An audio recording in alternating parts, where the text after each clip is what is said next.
औज़ुबिल्लाहिमिनश्शैतानिर्रजीम बिस्मिल्लाहिर्रहमानिर्रहीम। गुज़श्ता रात जो गुल प्लाजा का एक सान्या हुआ उसमें कीमती जानें ज़ाया हुई हैं।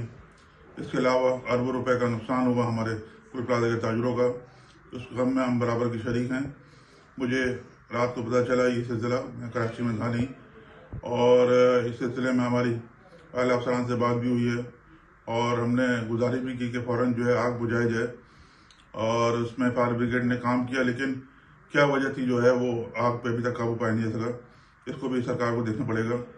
हम हुकूमत पाकिस्तान, सदर आसिफ अली ज़रदारी साहब और prime minister of Pakistan Shahbaz Sharif साहब, सिंध के वज़ीर आला मुराद अली शाह साहब से और गवर्नर सिंध से दरख्वास्त करते हैं कि इस पर फ़ौरन एक्शन लें, उनकी दादरसी करें, जो जहाँ हुए हैं उनके साथ इज़हार हमदर्दी करें, जो नुकसान हुआ है उनका बदावा किया जाए। आप समझ सकते हैं कि ईद का सीज़न है, लोगों ने स्टॉक किया हुआ था, लोगों का अरबों रुपये का नुकसान है। इस पर फ़ौरन जो है इस पर जो है वो कमेटी बना के फ़ौरन जो है जो मुतल्लिक़ा लोग हैं उनके साथ बात करें, उनका नुकसान पूरा करें।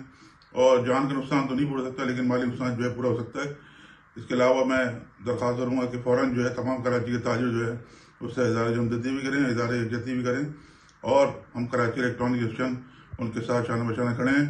और ये जो वाक़या हुआ है ये बड़ा दिल खराश और बड़ी तकलीफ देह है, और जो लोग जो इसमें शहीद हुए हैं उसके लिए हम जो है उनकी ताज़ियत करते हैं। अब गवर्नमेंट को चाहिए कि फ़ौरन इस पर जो है वो एक्शन लेते हुए फ़ौरन उनके जो है नुकसान के मुताबिक किया जाए। बहुत बहुत शुक्रिया।